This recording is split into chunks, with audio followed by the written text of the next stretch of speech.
3, 2, 1985. Hey, you guys. And welcome back to Sloth Love Chunk, your favorite Goonies Super-Fan podcast. I'm your host, Ants. And I'm Matt. And on this episode of Sloth Love Chunk, we are going to discuss amazing films from 1985. There's a ton of them. But before we do that, I want to make sure that you guys check us out on our social media, which is just the social Instagram at Sloth Love Chunk Pod. You can email us at goondocs@slothlovechunk.com and also our website, slothlovechunk.com. All right, Maddie.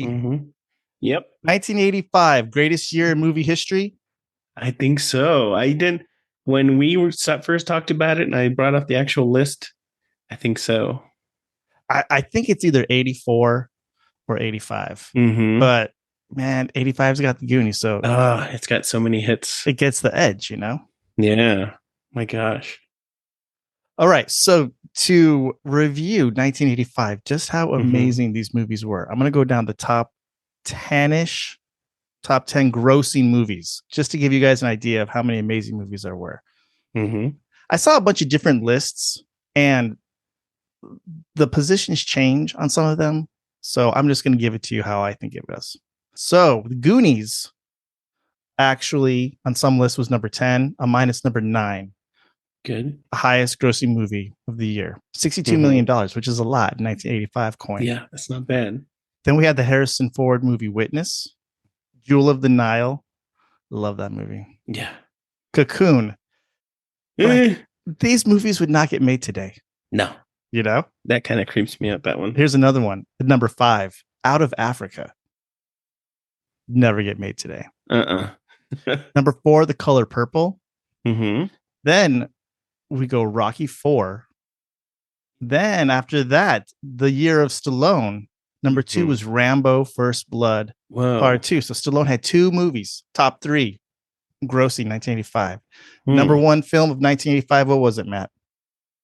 Back to the Future. You got it. Back to the Future. Blew everybody away. Yep. $215 million for the year. They're about $75 million ahead of number 2, Rambo. So this is a Goonies podcast. I think the most special day from 1985 is June 7th. And that's when the Goonies was first released in movie theaters. And when it opened, it actually opened at number 2. It did not open at number 1. Who was number 1? It was Rambo. It was Rambo First Blood. It was Rambo's second week at the theater, but it was still number 1. Rambo opened, its second week, it had 10 million. Goonies opened with 9.1 million. So they were neck and neck. And it stayed up. It stayed up there for a long time. So yeah, the only other new movie that week that opened up was a movie called Perfect. I've never seen it. Yeah, I got nothing. It stars John Travolta and Jamie Lee Curtis. Interesting. And I think he's like a journalist who's doing an article on fitness clubs in the 70s. Oh my God. It's fitness clubs. Oh my God. Is that how he says it? That movie bombed. Of course, you're up against the Goonies, bro. It was only in theaters for like 2 weeks. Yeah. I mean, you're talking Steven Spielberg and Richard Donner, you know? All righty, Maddie. So, what kind of list are you going to give me? Okay, so we first talked about this, and we wanted to kind of give our listeners an idea of what was going on besides the Goonies. What was Goonies adjacent? And when I was looking at this huge list of all these awesome movies, I wanted to put my list into the vein of that also tries to capture the spirit of what the Goonies is. You know, it's just a bunch of misfit kids against the man, the foundation, you know? So that's how I did my list. So these are all movies from 85 that yes, sort of are in the vein of the Goonies? Mm-hmm. All right. So number one, there's no particular So order. you're going, if there's no order. Okay. No. So the first one was Real Genius. It was released August 7th, 1985. If you're not familiar with the film, it's about this young kid named Mitch. He's like this prodigy. He gets wooed by this professor to go to this school to build this laser. He ends up working with Chris Knight, played by a young Val Kilmer. And throughout the movie, they're trying to produce this laser. Is this the one where they use a laser to make a bunch of popcorn in the house? Yeah, yeah. And then they have like the voice of God. In the guy's tooth. Yeah, so like I said, it kind of falls in the vein for me of, it's these misfits, geniuses within the school. There's Mitch and there's Chris Knight, who's Val Kilmer, and there's this guy named Laszlo who like hides out in their closet. He's like a total weirdo. He could be like the sloth of the group. Mm-hmm. And at the end of the movie, they refocus the laser and destroy the evil professor's house. So that kind of. I remember watching that movie quite a few times. It's been forever though since I've seen it. Yeah. Do you think 80s Val Kilmer is prime Val Kilmer, or do you think like 90s? No. Alternative. No, I don't know, man. The 90s got Tombstone. When was Top Gun? 80s? 86, I think. Was that 84? No. I think it was 86. Okay. It might have been 87. I'm going to say 80s Val Kilmer. But yeah, so that's the first one I'm going to mention there. It was directed by this gal named Martha Coolidge. She didn't do a whole lot. She did a movie called Valley Girl. Mm-hmm. And that's about it. Yeah, so there's mine. What'd you do yours? I did my favorite movies from 1985. So this is just me. You're probably going to hate some of these.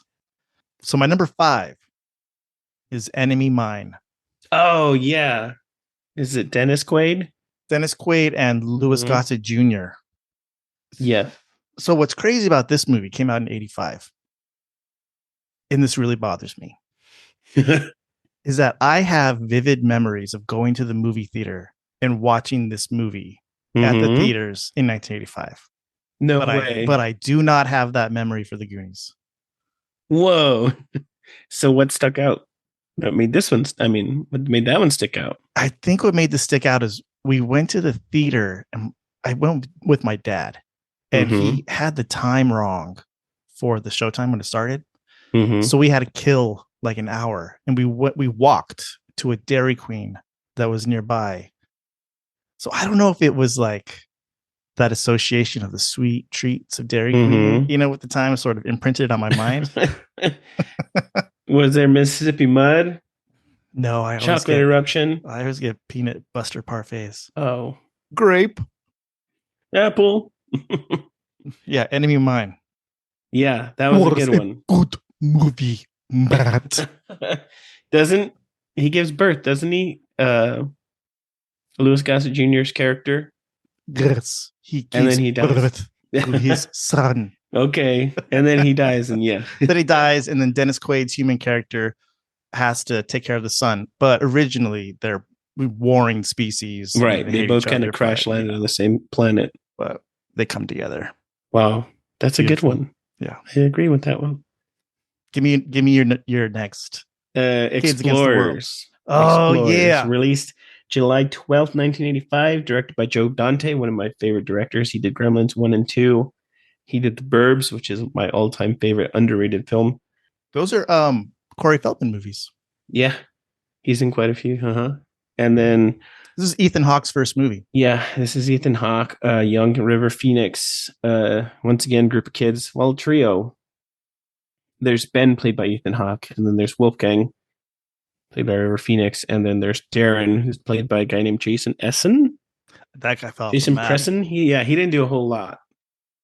But the gist of the movie is this young guy, Ben, is having dreams of this circuit board. He doesn't know what it is, so he takes it to his nerdy friend Wolfgang. Typical German scientist cliche kid. And they figure out it produces like a bubble that if you're inside it, inertia doesn't exist, and you can fly through the ground or water, whatever. Turns out, they're getting these images from space kids or space aliens. Yeah. Turns out they're kids as well. I loved this movie as a kid. Yeah. So I made my son watch this movie Uh-huh. like a year ago. I was like, "Oh, Toby, this movie is amazing. You're gonna love this movie." He's like, "Okay, Dad." Oh. We sat down Hmm. and watched this movie. Oh my god, it was terrible. Have you watched it lately? Yeah. It was No. and he was bored out of his mind. Oh no. So you know what I No. can't handle is the space kids.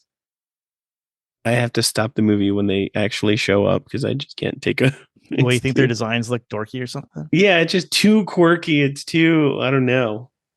Kind of like Yeah, it's too much. But it was yeah. too slow. It just dragged. I don't know. There was no Hmm. act. There was no excitement. I don't know why I remember as a kid. I used to watch it all the time. I was like, this movie rocks.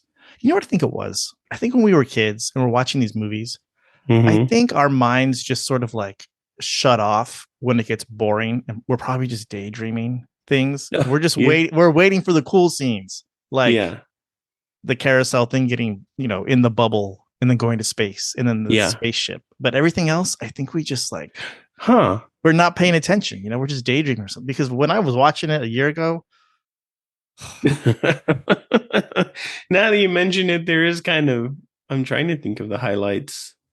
there ain't none, dude. It's really when they take off. Yeah. Okay. Well, you kind of burst in my bubble a little bit, but You can never go home again. no. But that's my next one. What's yours? So my number 4, Ant's favorite movie of 1985 is Jewel of the Nile. Yes. Joan Wilder. John Wilder. John Wilder. John Wilder. Shoot. I watched that movie all the time when it's because my parents had it on VHS. So, I only had so many movies, but I always watched, I don't know why, but I always loved that movie. Michael Douglas. Was Danny DeVito in the first one? Yeah. He was in He both was, of them. right? Okay. What was the order? It was Jewel of the Nile and then Romancing the Stone? Or vice versa? Oh, dang, dude. Now I got to look this up. Now you got me totally confused. I can't remember which one was the. Holy schnollies, dude. You're right. It's the sequel, right? It's the sequel. Yeah, because so no, it is not my 4th favorite movie then. Holy crap. I thought it was number 1 because it was the sequel. Yeah, that's the one. The Jewel, it turned out to be the guy, right?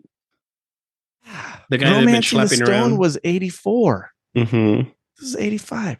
Ha! I'm a loser. Well, you busted my. Hey, you know what, guys? You know what? I don't know anything except for the Goonies. So it's still it's still a good movie. Don't hold it against me. I mean, there's still a lot of action. But hey, if this was about 1984, Joan Wilder. Number 1. Was she in part? She was in part 2. So yeah, she was still there. Okay. 1980s Kathleen Turner. Prime Kathleen Turner. Yeah. Yeah, I'd say so. Yeah. Very much so. Let's move on. So it's funny that we just discovered that one's in 84 because mine was technically released in the US in 86, but it was released in France in 85. Oh, I know what you're talking about. Legend. Yes. Legend. Directed by Ridley Scott, starring Tom Cruise as Jack from the Green. He's like this nymph-like forest dweller who gets along with all the magical creatures. And then there's Mia Sara of my gosh, Ferris Bueller fame as Princess Lily. She's just like this super innocent girl. And then there's, of course, Tim Curry as Darkness, the big devil guy. Top Gun was 86. Huh. So it's okay. Was this wasn't his debut, right? Outsiders? No, I think Outsiders. Okay. You see how jacked up his teeth were in Outsiders? Yeah. Anyway, it's also, to me, it's in the vein of the Goonies because, you take Jack character and he meets up with Gump, Brown Tom, and Screwball, Una. They all have to kind of gang up forces in Storm Darkness's castle. So it's very much, to me, like a Goonies movie. Mm-hmm. I got to watch that, the international, I guess the French version, because the French version has completely different music from the American version. The French one has, I think it's Jerry Goldsmith does the music. And he often he recycled a lot of his themes. So I wonder if maybe that's the same thing here. But for the US, it was Tangerine Dream. Right. The German band. did the music for it, Mm-hmm. and I think it's longer with Yeah. the French one. I Mm-hmm. mean, I'm not big of a Legend fan. There's different endings. The French one has Jack actually, or Lily rejecting Jack, and they kind of realize that they can't be together. What's the fantasy movie with David Bowie? Labyrinth? Dude, yeah, I I always Young get those Jennifer mixed up. Connelly. They're both hot chicks. Both movies Mm-hmm. both start with L. Yeah. I know. All right. That's a good Yeah. movie, Matthew. Let's hear your next one. So my number 3 movie. This is 1985, guys. Don't worry. Maybe I should Google it before I say it. Yeah, hell. I'm not no raggedy man. Mm. It's Mad Max Beyond Thunderdome. Yes. Love that. This might be the second most quotable movie from 1985. You know, Yeah, you got that. You got Bartertown. 2 men enter, 1 man leave. Yeah, I have to admit something. I until recently I thought it was Border Town. no, I always knew it was Bartown. I didn't know it was Bartertown. Who runs Bartertown?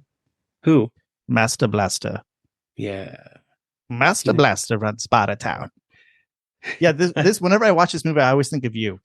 Yeah. In that one scene, when it's like, Because no, of Blaster. He's a guy. Look at his face. He's got the mind of a child. It's not his fault. I always think of you. Because I go, Anthony. I love you. As the rules, Raggedy Man. Yeah. Yeah, Tina Turner. My gosh. That's a great film. The Mad Max movies they kind of freaked me out as a kid, though.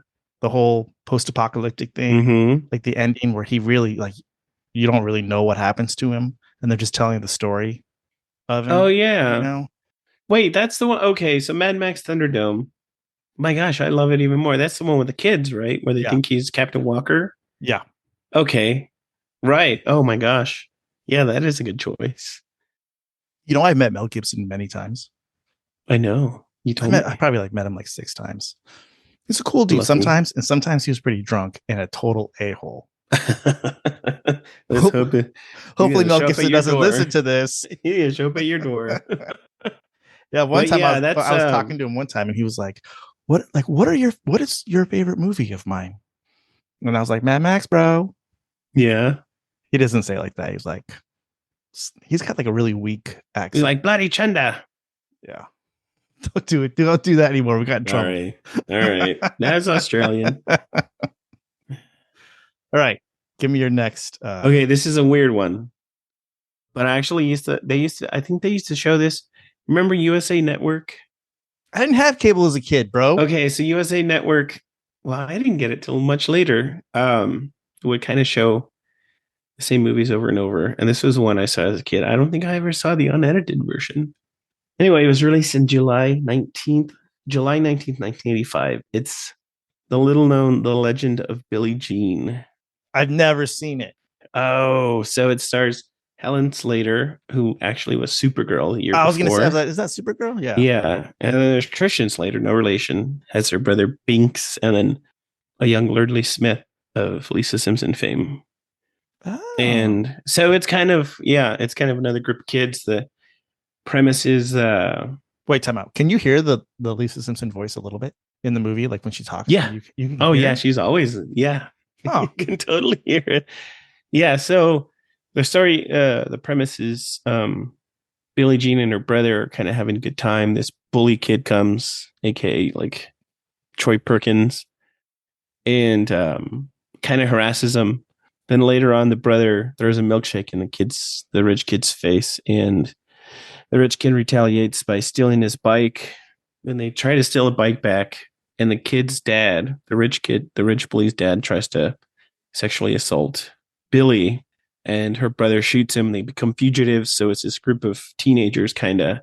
I think there's 4 of them, and they end up joining forces with the guy who played Jason Mellon in Back to School, Rodney Dangerfield movie. Yeah, and so he kind of joins up with them, and they, as fugitives, they become legends. The Legend of Billie Jean, and there's this big line that comes from that movie: "Fair is fair."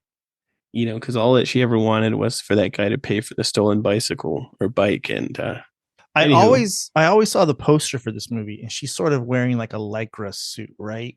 Think yeah. So I always thought it was like I always thought it was like a dancing movie. no, part of her rebellion is she cuts off all of her long, beautiful blonde hair and gets short haircut. And there's this Pat Benatar song, Invincible, that always plays when she's giving her speeches. So, yeah, it was a good one. Yeah, it's not too well known.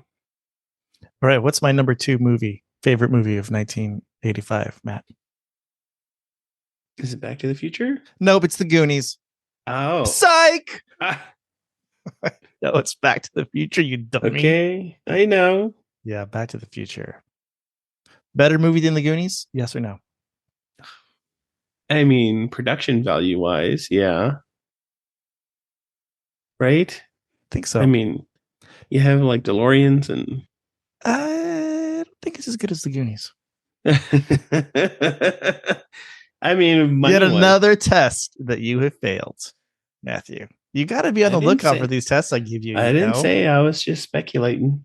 Yeah, yet again, after I gave you back your Goonies Super-Fan card, and then now I got to take it right back. Okay. Yeah, Back to the Future, number 2. Mm-hmm. What can you say about Back to the Future that hasn't been said in a million Netflix documentaries or box sets and commentaries? And it's a great movie. Yeah. Hello, McFly. Mm-hmm. There's just so much. Like, it would take us all day to explain the greatness of that. Yeah, but just one day. Yeah. This is the 10th episode of a Goonies podcast. So it takes several days to explain the greatness of the Goonies. Okay, so I didn't include the Goonies on this list because I thought we're doing Goonies adjacent. Okay. And this was a cop-out. This is me being lazy because I couldn't find any more on that damn list. Breakfast Club, another one. Oh, yeah. A group of kids coming together, misfits that bond over their misfitness. So. This is confession time, bruv. Mm-hmm. I never watched The Breakfast Club until maybe a month ago. It was hard for me to get through. Yeah. And I think because I'm not a teenager now. Yeah, it's got some problems. Yeah. I did not enjoy it at all. So yeah, I have no desire to watch it really ever again, but I enjoyed it a bunch of times. Yeah, there's so many movies that well, I guess this makes you think about that discussion of what is a timeless movie, right? Like Breakfast Club, cult classic. But when you watch it today, at least for me, and I don't really want you to rewatch it because I might ruin it for you, but as a first-time viewer in 2024, it was not good. Yeah, I don't want to. Yeah, I'm okay with not watching that. Yeah. All right. Well, you're going with Goonies, right? My number 1 movie of 1985, obviously, because I passed the Goonies test, is The Goonies. Yep. Probably one of the greatest films of all time. Timeless classic. Children of all ages, of any generation. Love The Goonies. Amen. All the way from 6-year-old ants to 44-year-old ants. To how old is Toby? Toby's 9 years old. But Toby probably saw Goonies for the first time when he was 5. That kid loved it from the first time, and he's just like me. We'll sit there and watch it. He's probably watched it 20 times. And he like cracks up every time. Oh, it's great. I just can't get over how. Yeah, it's lasting, man. You can go back to that sucker countless times. You never get tired of it. Yeah. Even, and invariably at some point during an interview of any of the Goonies to this day, your typical late night host will bring it up at some point. And every one of them says, yeah, I still get, Josh Brolin, like, it's Brand, even though he's been in so many other iconic roles. He says that's the first thing out of most people's mouth. So good. All right, let's get some other notable films, because I feel like we didn't really give a clear picture of just how Mm-hmm. amazing the year 1985 was for Oh my films. gosh, it was. Now, these are films that I love. We love. I feel terrible that we're not going to spend a lot of time on them. Like Pee Wee's Big Adventure. Oh gosh, We're, classic. we're going to say this about every film. We're going to go, oh, God. Oh my god, Oh, why couldn't that be on my list? yeah. Pee Wee's Big Adventure. Mm-hmm. Hello. I didn't know that Clue was in Clue was 1985. 85? Yeah. Yeah, that is one of my. I can watch that movie over and over Did you again know that too. when Clue went out in the theaters that the different prints had different endings? Yeah, I three guess different ones. on the when you for the home release, it was just one ending, right? Yeah, I don't I know, think but you didn't know so. which one you were gonna get at the theater. Pretty cool. Mm-hmm. National Lampoon's European Vacation, Fletch, Yep. Mm-hmm. Commando, Oh gosh. Arnold Schwarzenegger, young Alyssa Ray Milano. Don Chong. Oh my god, dude, The Last Dragon. Oh, Who's the master? show enough. Who's the master? Weird I am. Science. Mm-hmm. Friday the 13th, A New Beginning. Hey, wasn't Corey Feldman in that movie? Yeah, Friday the 13th, A New Beginning. No, whatever. Porky's Oh wait, Friday. Revenge. Oh wait, Friday the 13th. Oh, Yeah, I'm Friday not. the 13th, New I'm Beginning. thinking that. I'm thinking Nightmare on Elm Street. Never mind. Nightmare Yeah, on Elm Street did come out yeah. I think in you're correct. 1985. Porky's Revenge. Yep. Nightmare on Elm Street. Uh-huh. Oh, Starman. I watch that movie all the time too with Yeah. Jeff, Was it Jeff Bridges or Jeff Bo Bridges. Bridges? Jeff Bridges. The Yeah. Bridges confuse me. Green Yeah. He was means like, go. Red means stop. Yellow mm-hmm. means go very, very fast. And he had like a, Oh, what Baby. was that? Secret of the Lost Legend. You ever watch What? Baby? No. With the dinosaur? It's got Sean, what's her name? Sean, the girl from Dune and Ace Oh. Ventura. What's her name? The lady, Sean something. I know, Sean. Sean. Miss Sean. Baby in the Lost Legend, they find the little baby brontosaurus, but there's like hunters are hunting it. They find it in Africa. Mm-hmm. That No, was Sean like, Young. yeah, Sean Young. That was No, proto Jurassic Park, bro. no. I'm gonna have to watch that. I watch the movie all the time. Dude, Explorers didn't make no motherfucking money. They were No. number 92. Oh gosh. I Rightfully loved it. so. Mm-hmm. I had a lot of these movies also had good soundtracks. I kind of did a soundtrack thing too, real quick. I don't know if you want to get in on this. The movies I chose, like the ending of what is it, Real Genius, when the popcorn's going off and the song kicks on. It's Everybody Wants to Rule the World by Tears for Fears. Oh, yeah. Like perfect song for the scene. And then, of course, Breakfast Club has Don't You Forget About Me, also released in 1985. The Power of Love for Back to the Future. And I did mention Invincible from that Pet Benatar song from Billie Jean. Plus, there's a lot of Madonna songs because Madonna had like Suddenly Seeking Susan. That had to have. Was Suddenly Seeking Susan 85 as well? I think it was. That was with. That was Madonna, no? Is that the weird one where she has the tiger or the lion? Yeah, it was 85. Yeah. Suddenly Seeking Susan with Madonna. Yeah, that's a weird movie. Do you think 80 Madonna was best Madonna or like 90s Vogue Dick Tracy Madonna? I think what you said. I think 90s, yeah. 90s? Uh-huh. I don't know. I kind of like the 80s one. No, just too. So weird. Yeah. All right, give me your best. You're the quote master. Mm-hmm. You know quotes from every movie. Give me your best Back to the Future quote. Huh. I don't have a quote, but I have a favorite moment that makes me crack up every time. And an expression, I guess, is when Doc Brown is showing Marty his model and the little car takes off and sparks and catches fire. Mm-hmm. And it jumps off the table and it hits that like beam that starts fire, and he makes this funny face. Like every time it gets me. Yeah.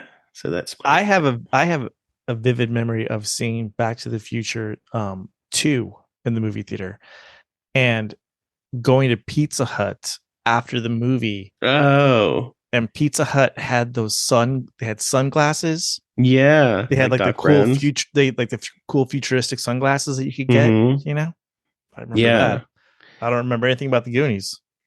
You know, now that I think about it, I don't remember seeing any of my damn top five of my five movies in theaters. Like all of these movies I saw with commercial. So I think I previously mentioned Did your or town like have a movie theater? it did, but it burned down at some point. So yeah, like I said earlier in another podcast that in another episode how I liked watching the Goonies with commercials because it felt truly nostalgic because that's the way I used to watch it. Yeah. When you said it burned down, one time I was watching a movie. I can't remember what movie it was. This was like maybe 10 years ago. I was Mm-hmm. watching a film, and all of a sudden the film just kind of like slowly stops. It goes "Brrrah," and it stops, and then the Uh-huh. fire alarms went off. Whoa. And this old man jumps up and he goes, "Run! We're all gonna burn." No way. Yeah. He freaked out and like ran, and everyone else was just kind of like, okay. But yeah, it was like instantaneous fear. Maybe the guy Huh. had like a problem with fires. I don't know. Yeah. We're all gonna burn. Whoa. Maybe he saw that movie Inglorious Bastards. He was like a Nazi. He was escaped from he Yeah. escaped the Nuremberg trials. I think this may be my masterpiece. Is that a wrap on this one? What do I you mean, think? we can go on all night with more movies from 85. There's just so I many. know. Man, imagine being alive. We were alive in 85, but I don't know. Being 25 and what? Being like 25 and going to the Mm-hmm. movies every week in 85, it must like, do you think people at the time knew just what a golden age they were living in for Probably not. amazing movies? No. It's like that old saying, right? Like you never know, like you're in the good days until they're gone. Yeah. I'm melancholy. I wish I could go back in. I wish I had a DeLorean. I could go back and tell 5-year-old me, look, go to the theater, watch this movie, and remember it. I think the biggest thing that blew my mind looking at films for this episode was I thought that they were all spread out through time. I Yeah. had no Mm-hmm. idea that a lot of these movies were the same year. I thought that they were within like a 4-year span, Yeah. but for them all to be in 85. It's yeah. The fact that Back to the Future was out at the same time as the Goonies, that kind of still blows my mind. Yeah, Back to the Future came out I think it was 3 or 4 weeks later. It was in Mm-hmm. July. And then Stallone, dude, Rocky and Rambo. Right. Same. I watched First Blood Part 2. Mm-hmm. It's such bad acting. Is that the one where he goes to Vietnam? Yeah. They sent him to Yeah. Vietnam to get the Oh yeah. yeah. It's terrible acting. Have you come to stop the war? To stop a war, you gotta become a war. And then he just And then stares straight ahead. I always love the sound that when he drew back his bow with those explosive tips, it would do that like rattling sound, like, or it would make like a special sound, and then he would launch it and blow a guy up. All right, Maddie. Wow. Well, this is better than a clip show. Mm-hmm. I mean, we're just trying to show how much of a diamond in the rough a diamond amongst diamonds that Goonies Exactly. was. That's a good way to put Yeah. it. Mm-hmm. There's got to be a better way to say It's a that. princess cut compared to all those other rough diamonds. You know, what all those other movies don't have that the Goonies has. Yeah. Oh my gosh, I almost totally forgot it. Uh, Oh, dude, this 2-week thing, I like yeah. it because it doesn't stress me out having to Mm-hmm. come up with a show in a couple days, Yep. but I really get rusty. I almost completely forgot. So what those other movies don't have, Anthony? The Goonies Oath. Mm-hmm. All right, guys. If you want to become a fellow Goonie, please raise your right hand and follow along. I will begin. I will never betray my Goondock friends. We will stick together until the whole world ends. Through heaven and hell and nuclear war. Good pals like us will stick like tar. In the city or the country or the forest or the boonies. I am proudly declared a fellow Goonie. Goonie. Nice. Congratulations. Whew, that was a close one, dude. See, this is why you're here, Maddie. I know. I would have just totally effed that up hardcore. Mm-hmm. Oh God. 10 for 10. Yeah, and keep in mind, listeners, if you don't do the oath by June 7th of next year, the city of Astoria won't let you in for the 40th anniversary of the Goonies. We've already talked to the mayor. You have to have it memorized. Mm-hmm. We talked to the mayor and they said, yeah, that's the way you get in. Yeah. Matthew and I have already booked our accommodations for next year. So we hope to see a lot of you there. Yep. It's not too early. Just find you a cool host, Airbnb or whatever that other one is. We'll be renting some bikes. Mm-hmm. Cruising the coast. Down in some Lee. Hope to meet a lot of you guys. Yeah. It's going to be a good time. It's not going to be a nuclear Saturday. If Carrie Green shows up, you'll have to push your wife aside. I'm going to have to like hold you back. Yeah. Oh, Carrie Green. Even Martha Plimpton. Yeah, I'll go for the Plimps. Getting off track. All right, guys. Thanks for joining us on yet another mediocre episode of Sloth Love Chunk. We'll see you next week, 2 weeks. We'll see. And we'll surprise you. Something special. Yep. Keep your hopes up. All right. Bye.